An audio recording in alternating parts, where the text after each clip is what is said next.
Video like जरूर कर लीजिए और ऐसे वीडियो लगातार फ्री में पाने के लिए चैनल को तुरंत सब्सक्राइब कर लीजिए और बेल आइकन को जरूर टैप कर लीजिए ताकि आगे भी सारे वीडियो आपको मिलते रहे। यूट्यूब में फॉलो करते हैं तो प्लीज ये वाला फ्री टेलीग्राम चैनल जरूर ज्वाइन कर लीजिएगा। सारे नोटिफिकेशन सारे अपडेट यहीं पे आते हैं, ध्यान रखिए। हेलो फ्रेंड्स, आपका स्वागत है आपके अपने परिवार सी सेट प्रिपरेशन पर। आज की इस क्लास में हम लोग रीजनिंग के प्रीवियस ईयर क्वेश्चंस को सॉल्व करेंगे जो कि सी सेट के पेपर में आए हुए हैं। तो चलिए स्टार्ट करते हैं क्लास। देखिए, अगर आप हमारे टीम के पैड ग्रुप से जुड़ना चाहते हैं तो ये टीम का संपर्क सूत्र दिया है, आप संपर्क कर सकते हैं। ज्ञान सर का व्हाट्सएप नंबर है, यहाँ से भी आप संपर्क कर सकते हैं। आप हमें टेलीग्राम पर @study for civil services search करके ज़रूर फॉलो कीजिएगा। जितने भी नोटिफिकेशन अपडेट हैं सब आपको यहीं पर मिलेंगे। प्ले स्टोर से स्टडी फॉर सिविल सर्विसेज का एप्लीकेशन जरूर इंस्टॉल कीजिएगा और आप जिस एग्जाम की तैयारी कर रहे हैं बैच सेक्शन में जाकर वो बैच जरूर परचेज कीजिएगा। चलिए स्टार्ट करते हैं। देखिए, यहाँ पर पहला क्वेश्चन दिया गया है। ये जितने भी क्वेश्चन रखे गए हैं सब प्रीवियस ईयर के सी सेट के पेपर में आए हुए हैं। पहला क्वेश्चन है 25 अंग्रेजी के वर्ड नीचे लिखे गए। ठीक, ये इसका इंग्लिश वर्जन है। देयर आर 20, मतलब यहाँ पे 25 अल्फ़ाबेट्स है। ठीक है, आप इसको पढ़ लीजिएगा। अब ये अल्फ़ाबेट्स कुछ ऐसे लिखे गए VCFUMPOX, है ना। ये डॉट डॉट डॉट यहाँ पे देखिए पूरा X तक लिखा गया, Y तक लिखा गया। आपसे बोला जा रहा है ना कि यदि इन सभी वर्डों को क्रम के अनुसार व्यवस्थित किया जाए तो किस अक्षर का स्थान नहीं बदलेगा। अब क्रम के अनुसार मतलब आप सेट करिए। देखिए, आप सबसे पहले ए को रखेंगे, है ना। देखिए, ए को रखेंगे पहले पर, ठीक है। आगे आप बी रखेंगे, ठीक। देखिए बी यहाँ पर सीरीज में, फिर सी रहा, सी को रखेंगे, है ना। ऐसे देख लेंगे डी भी है ना। डी के बाद आप ऐसे रखते चले जाएंगे, ठीक है। आप देखिए डी के बाद यहाँ पे ई देख लीजिए, ये रहा ई, ई को रखेंगे, है ना। ई के बाद एफ भी है, यहाँ पर है एफ, ठीक। नेक्स्ट आप जी को देखेंगे, देखिए जी ये रहा, जी को रखेंगे। एच ये है, एच हो गया। आई यहाँ पर है, आई आपने रख दिया। जे ये रहा, जे हो गया। इसके बाद आप के को देखेंगे, के यहाँ पर है, के।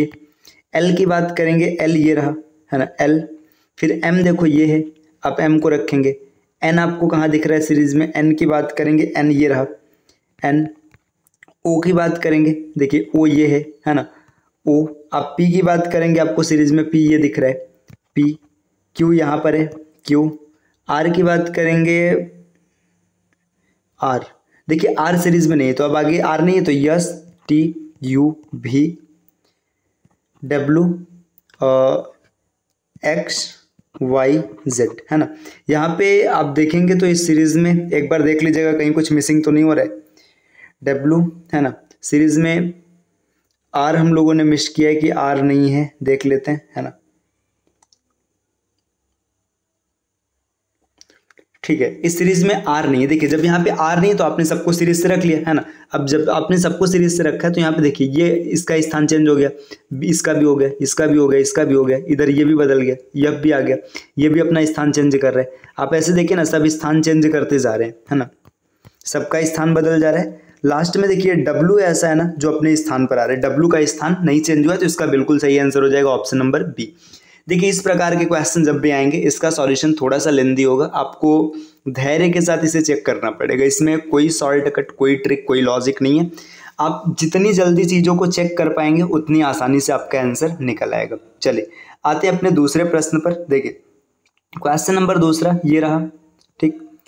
यहाँ पर क्या दिया गया, क्वेश्चन दिया गया यदि किसी वर्ष में 25 मई को रविवार है तो उस वर्ष में 25 दिसंबर को कौन सा दिन होगा। ठीक, देखिए 25 मई को संडे दिया और आपसे पूछ रहा है 25 दिसंबर को कौन सा दिन होगा। यहाँ पर इस क्वेश्चन का इंग्लिश वर्जन है, ये कैलेंडर का क्वेश्चन है। देखिए यहाँ पे क्या दिया जा रहा है 25 मई, है ना। यहाँ पे ईयर कुछ ना कुछ होगा, है ना, हमें नहीं पता है ना। अब आपसे पूछ रहा है 25 दिसंबर को कौन सा दिन होगा। देखिए ईयर सेम है। अब आपने कैलेंडर में ट्रिक पढ़ा है कि जब कभी भी दो चीज़ें सेम होती है, मतलब डेट, मंथ और ईयर में से अगर कोई भी दो सेम हो जाएगा तो उन सेम को कैंसिल कर देंगे। अब देखिए हमें मई से दिसंबर तक जाना है ना। ऑड डेज हम यहाँ पे फाइंड करेंगे। मई में ऑड डेज होता है 3, जून में 2, जुलाई में 3, अगस्त में 3, सितंबर के ऑड डेज 2, अक्टूबर के 3, नवंबर के 2। देखिए जिस महीने पे आपको जाना होता है उसका ऑड डेज नहीं लिया जाता है क्योंकि अभी वो महीना चल रहा है, खत्म नहीं हुआ है। अब ऑड डेज की संख्या काउंट कर लीजिए। देखिए 3, 2, 5, 3, 8, 3, 11 और 3, 14, ये आपस में कैंसिल आउट हो जाएंगे, मतलब 7 से काट दिया जाएगा, बचा 2 और 2 4। देखिए यहाँ पे रविवार है ना। अब 4 आपको ऑड डेज मिल रहे हैं तो 4 ऑड डेज का मतलब क्या हो जाएगा, आप इसमें 4 दिन आगे बढ़ जाएंगे। तो रविवार से जब 4 दिन आप आगे बढ़ेंगे तो आपको बृहस्पतिवार मिलेगा, मतलब थर्सडे इस क्वेश्चन का बिल्कुल सही आंसर हो जाएगा। तो देखिए जिस साल महीने के मतलब मई महीने के 25 तारीख को रविवार था, उसमें 25 दिसंबर को थर्सडे मिलेगा आपको। चलिए आते अपने अगले प्रश्न पर। देखिए अगला प्रश्न आपके सामने कुछ ये है ना, देखिए किस प्रकार से दिया है। क्वेश्चन बोला जा रहा है लड़कों की एक पंक्ति में रमेश दोनों छोर से 15वां है, पंक्ति में लड़कों की संख्या कितनी है। ठीक, देखिए आप इस तरीके के क्वेश्चन को फार्मूले के साथ भी कर सकते हैं, बाकी बेसिक से सोच भी सकते हैं। देखिए ऐसे इधर भी लड़के खड़े हैं, इधर भी लड़के खड़े हैं, ठीक, बीच में रमेश है ना, रमेश का पोजीशन 15वां है। 15वां का मतलब क्या है, देखिए इधर सामने 14 लड़के खड़े होंगे 100% है ना। अब दोनों साइड से 15वां मतलब 14 इधर से भी तो खड़े होंगे। तो देखिए 14 इधर से 14 इधर से 28 हो गया, और एक रमेश खुद है तो टोटल 29 हो जाएगा। आपने बिना फार्मूले का बेसिक तरीके से सोच के आपने कर लिया। बाकी आप इस पर अगर फार्मूला अप्लाई करेंगे तो फार्मूला क्या बोलता है, total is equal to left plus right minus 1 है ना। देखिए टोटल मतलब आपको टोटल चाहिए, देखिए ये लेफ्ट से भी 15 है, राइट से भी 15 है, तो आप लिखेंगे टोटल इज इक्वल टू 15 और 15 30 हो जाएगा, 30 में से एक घटाएंगे तो टोटल 29 मिल जाएगा। तो ये मैंने इसको बेसिक तरीका और फार्मूले का तरीका दोनों तरीके से इस क्वेश्चन का हल मैंने आपको दे दिया है। ठीक, इसका सही आंसर होगा ऑप्शन नंबर बी, आप इसको देख लीजिएगा। इस तरीके के और भी क्वेश्चन आगे मिलेंगे तो आप आसानी से इसको अटेंड कर सकते हैं। चलिए नेक्स्ट देखिए, ये क्वेश्चन मिसप्रिंट हुआ है, ये थोड़ी सी इसमें टाइपिंग की मिस्टेक हुई है, और अभी मुझे ये क्वेश्चन याद नहीं तो मैं इसको सॉल्व करा देता है ना। इस क्वेश्चन में टाइपिंग में थोड़ी सी मिस्टेक हुई है। ये क्वेश्चन पीडीएफ मैंने कल बनाया था, तो यहाँ पे क्या नंबर है अभी माइंड में नहीं है। ठीक, उस समय मैंने सोचा था कि हम इसको सॉल्व करा देंगे। ठीक, चलिए आगे बढ़ते हैं। देखिए नेक्स्ट क्वेश्चन नंबर 5 ये बोला जा रहा है कि अधोलिखित श्रृंखला में अगली संख्या कौन सी आएगी, आपको ये फाइंड आउट करना है। यहाँ पे एक सीरीज दिया है ना, ये मिसिंग सीरीज का क्वेश्चन है, आपको बताना है कि सीरीज में क्या आएगा। देखिए यहाँ पे दिया है 5, 16, 51 और 158। तो जब कभी भी ऐसे क्वेश्चंस मिलते हैं तो इन क्वेश्चन को करने का तरीका क्या होता है, सबसे पहले हम देखते हैं कि नंबर्स किस प्रकार से बढ़ रहे हैं। देखिए ग्रोथ यहाँ पे बड़ी तेजी से है, 5 के बाद 16 फिर 51 फिर 158, इसका मतलब ये मल्टीप्लाई का सीरीज है। 5 से 16 तक पहुंचने का क्या तरीका है, मल्टीप्लाई 3, 3 से मल्टीप्लाई हो गया। 16 से 51 तक देखिए लगभग आसपास है, मल्टीप्लाई 3 है ना। 51 में 3 का मल्टीप्लाई कराएंगे तो 153।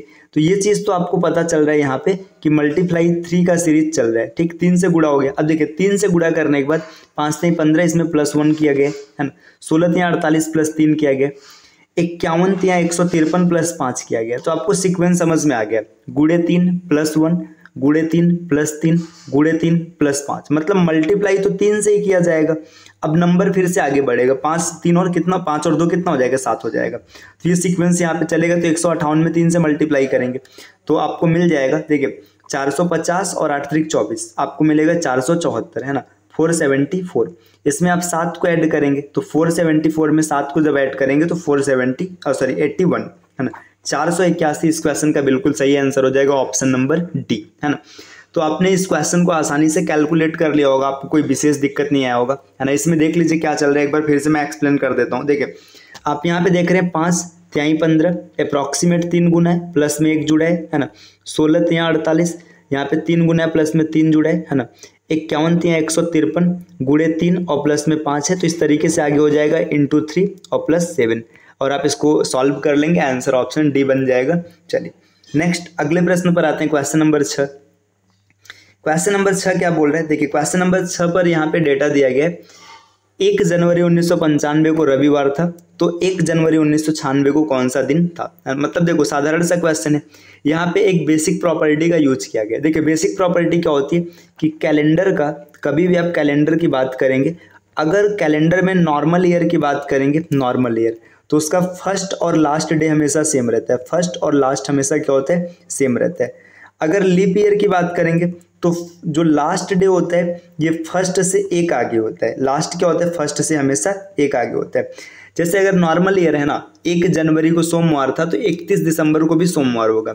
और वही अगर लीप ईयर है, जैसे मान के चलिए 1 जनवरी को रविवार है तो 31 दिसंबर जो होगा ना वह रविवार से एक आगे होगा, मतलब जो भी दिन रहेगा उससे एक आगे आएगा। अब इस प्रॉपर्टी का यूज इस क्वेश्चन में कैसे करेंगे, देखिए 1 जनवरी 1995 को क्या है, रविवार है, इसका मतलब 31 दिसंबर 1995 को भी क्या रहा होगा, संडे रहा होगा। 31 दिसंबर 1995 को संडे रहा था। अब आपसे पूछा है 1 जनवरी 1996, 31 दिसंबर के ठीक बाद 1 जनवरी आएगा, तो यहाँ से संडे हो गया, तो संडे का नेक्स्ट डे क्या होगा, आपको हमेशा मंडे मिल जाएगा। तो इस क्वेश्चन का जो सही आंसर होगा ऑप्शन नंबर बी हो जाएगा, मंडे निकल आएगा आसानी से। ठीक, तो एक छोटी सी प्रॉपर्टी आप इससे कैलकुलेट कर सकते हैं। अदरवाइज आप इसके बेसिक मेथड के साथ जाएंगे तो वही तरीका आपको अप्लाई करना पड़ेगा। 1 जनवरी 1995 को निकालेंगे, फिर उसके आधार पे 96 का निकालेंगे, है ना। तो ये नहीं करना है आपको, डायरेक्टली क्या करना है, ये फार्मूला आप यूज कर सकते हैं। ठीक, इसके अतिरिक्त देखिए इसका एक तरीका और भी क्या हो सकता है, 1 जनवरी 1995, है ना, और 1 जनवरी 1996। अभी मैंने जस्ट पीछे के क्वेश्चन में बताया था, जब भी 2 डेट सेम रहता है उसको कैंसिल आउट कर देते हैं। 95 से 96 पर जाना है ना। अब 96 के बारे में हमें नहीं पता है पूरा है कि नहीं पता है, छोड़ देंगे, है ना। 95 पूरा हो गया, 95 नॉर्मल ईयर है, नॉर्मल ईयर में ऑड डेज कितने, +1, मतलब 1 होता है। तो आप संडे से 1 आगे बढ़ जाएंगे, मंडे, फिर भी आपको आंसर मिल जाएगा। तो ये ट्रिक्स थे, इससे आप आसानी से निकाल पाएंगे। चलिए next question number 7। Question number 7 देखो, काउंटिंग ऑफ फिगर, है ना, ट्रायंगल को काउंट करना है। काउंटिंग ऑफ ट्रायंगल अभी हम लोगों ने फिलहाल में ही डन किया, तो आप आसानी से इसको सॉल्व कर सकते हैं। देखिए यहाँ पे इसको आप क्या करिए, देखिए ये इसका पहला सेगमेंट हो जाएगा काउंट, ये ट्रायंगल का, है ना। इसका दूसरा सेगमेंट ये हो जाएगा, ठीक, इसका तीसरा सेगमेंट ये हो जाएगा, ये 3 सेगमेंट हो गए इसके, और बीच वाला चौथा हो जाएगा। देखिए ये पहला, ये दूसरा, ये तीसरा, और बीच में चौथा। अगर आप देखेंगे, देखिए ऐसी ज्यामिति जब बनती है जिसमें ट्रायंगल्स की संख्या 3 होती है ना, तो ये 3 ट्रायंगल यहाँ पे मिलेगा, इस तरीके से 3 यहाँ पर भी मिलेगा दूसरे में, और 3 आपको तीसरे में भी मिलेगा, तो 3 त्रिक का 9 हो जाएगा।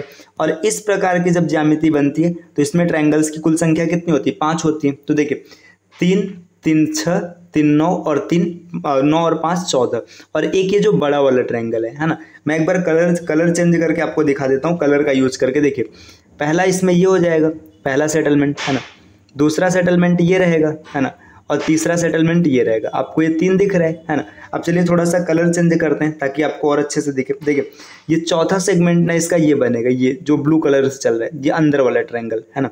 और इसके बाद देखिए 4 सेगमेंट बन गया। पहले सेगमेंट में 3 ट्रायंगल, दूसरे में भी 3 ट्रायंगल, और तीसरे में भी 3 ट्रायंगल, और इस बीच वाले सेगमेंट में 5 ट्रायंगल, और इसके बाद ओवरऑल एक बड़ा वाला ट्रायंगल, है ना। अब इन सबको हम काउंट कर लेंगे। देखिए 3, 3, 6, 3, 9, 5, 14, और एक बीच में रहेगा, मतलब ये बड़ा वाला ट्रायंगल ये जो है 14, 1, 15। ऑप्शन नंबर डी इसका बिल्कुल सही उत्तर हो जाएगा। चलिए नेक्स्ट प्रश्न पर आते हैं।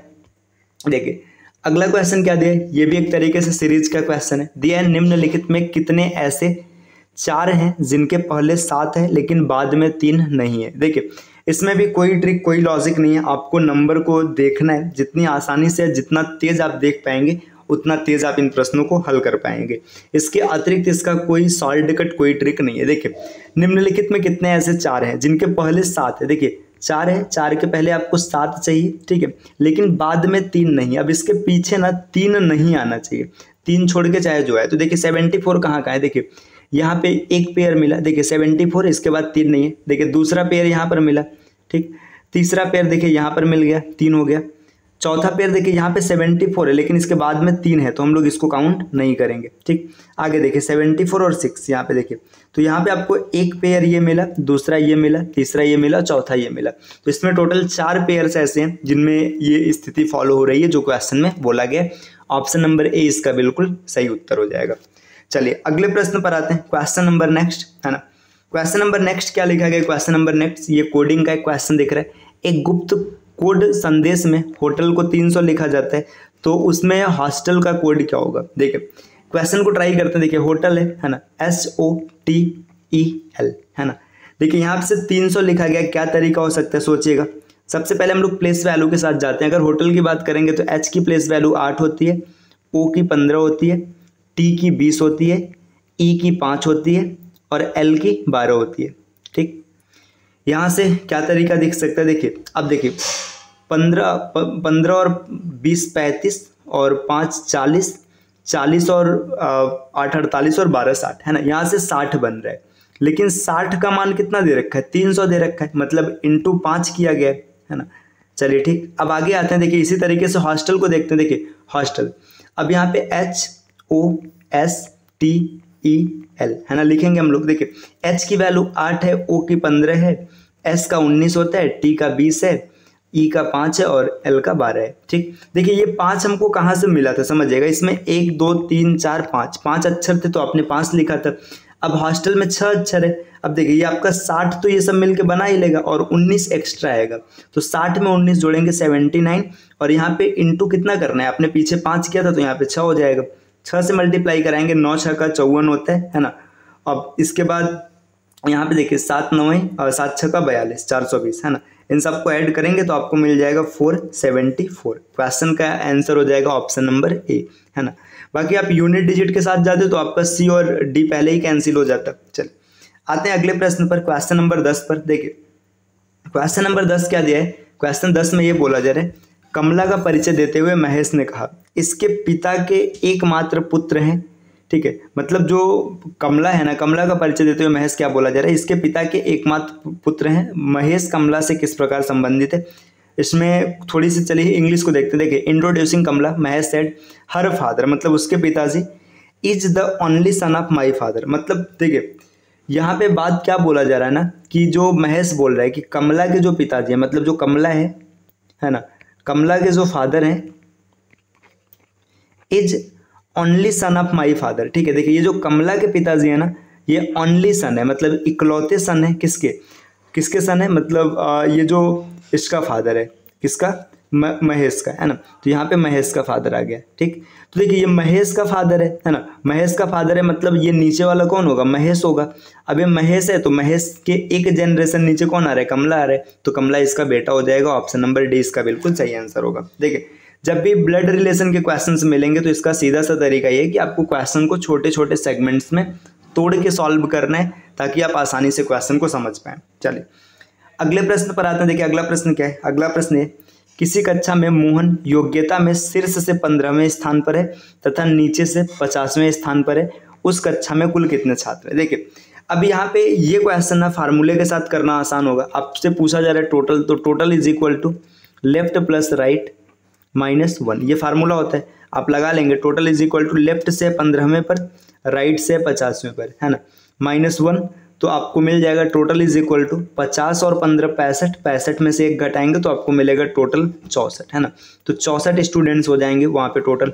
अब देखिए इसको हम लोग फार्मूले के साथ क्यों लेकर गए, बेसिक से क्यों नहीं किए, क्योंकि यहाँ पे मोहन का 2 प्लेस दिया है ना, मतलब लेफ्ट से भी दिया है, राइट से भी दिया है। लेफ्ट को मतलब अप डाउन भी मान सकते हैं, लेफ्ट राइट को।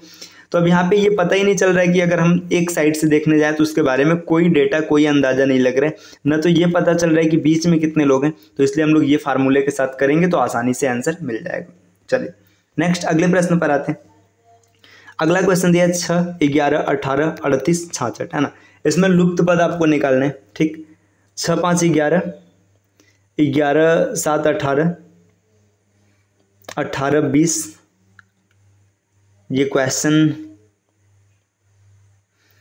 देखिए, ये क्वेश्चन में यहाँ डिफरेंस से कुछ नहीं दिख रहा है। गुणा 6 दूना 12, 11 दूना 22। देखिए इस क्वेश्चन में कोई विशेष पैटर्न नहीं मिल रहा है, या तो ये क्वेश्चन गलत होगा या तो कुछ खतरनाक इसमें खेल लगा होगा। ऐसे ऑप्शन के हिसाब से अगर हम लोग देखेंगे तो ऑप्शन के हिसाब से 41 49 51। देखिए इस क्वेश्चन में ना हमें मिस्टेक दिख रहा है। ये क्वेश्चन कैसा होना चाहिए, देखिए ये क्वेश्चन कुछ ऐसा रहा होगा। देखिए 6 में देखिए यहाँ पे देखना 5 जुड़ा है तो 11 आ गया, 11 में 7 जुड़ा है तो 18 आ गया, है ना। देखते चलेगा 5 7।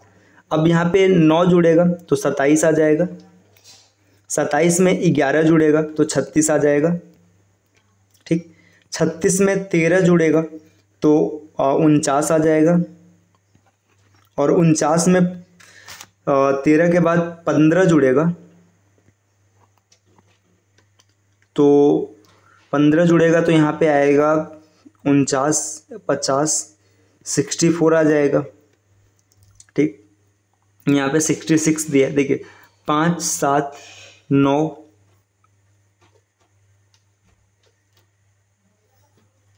अच्छा सॉरी यहाँ पे 38 है ना, रुके ये थोड़ी सी मिस्टेक हुई, रुके। 6 में 5 जुड़ेगा तो 11 मिलेगा, 11 में 7 जुड़ा तो 18 मिल गया, 18 में 9 जुड़ा तो 27 मिला, 27 में 11 जुड़ा तो 38 मिला, 38 में 13 जुड़ेगा तो 38 3 41 और 1 51 मिलेगा, 51 में 15 जुड़ेगा तो 66 मिलेगा। देखिए क्वेश्चन ये रहा होगा, इसमें ना 27 मिस है थोड़ा सा, यहाँ पे 27 होना चाहिए, ठीक है, यहाँ पे 27 रहेगा और इसके बाद ये सीक्वेंस सही हो जाएगा। देखिए यहाँ पे पैटर्न चल रहा है ऑड नंबर का 5, 7, 9, 11, 13 है ना, तो इसका सही आंसर हो जाएगा 51 अगर इस ऑप्शन इस मतलब इस पैटर्न के हिसाब पर देखेंगे तब, ठीक। तो यहाँ पे आप थोड़ा सा इंप्रूवमेंट कर लीजिएगा, इसमें 27 रहेगा और इस क्वेश्चन का आंसर आ जाएगा 51। तो ये आज हम लोगों की क्लास रही। आज हम लोगों ने कुछ क्वेश्चन सॉल्व किए जो कि CSAT पेपर में पिछले साल आए हुए, ठीक। तो इस प्रकार के वीडियोस को लगातार पाने के लिए हमारे चैनल CSAT प्रिपरेशन को सब्सक्राइब कर लीजिएगा और आप प्ले स्टोर पर जाकर study for civil services application को ज़रूर इंस्टॉल कीजिएगा। आप जिस भी एग्ज़ाम की तैयारी कर रहे हैं वहाँ आपको पूरी तैयारी कराई जाएगी। तो चलिए मिलते हैं आपसे नेक्स्ट क्लास में कुछ नए वीडियोज़ के साथ, कुछ नए कॉन्सेप्ट्स के साथ। तब तक के लिए take care, bye bye and thank you.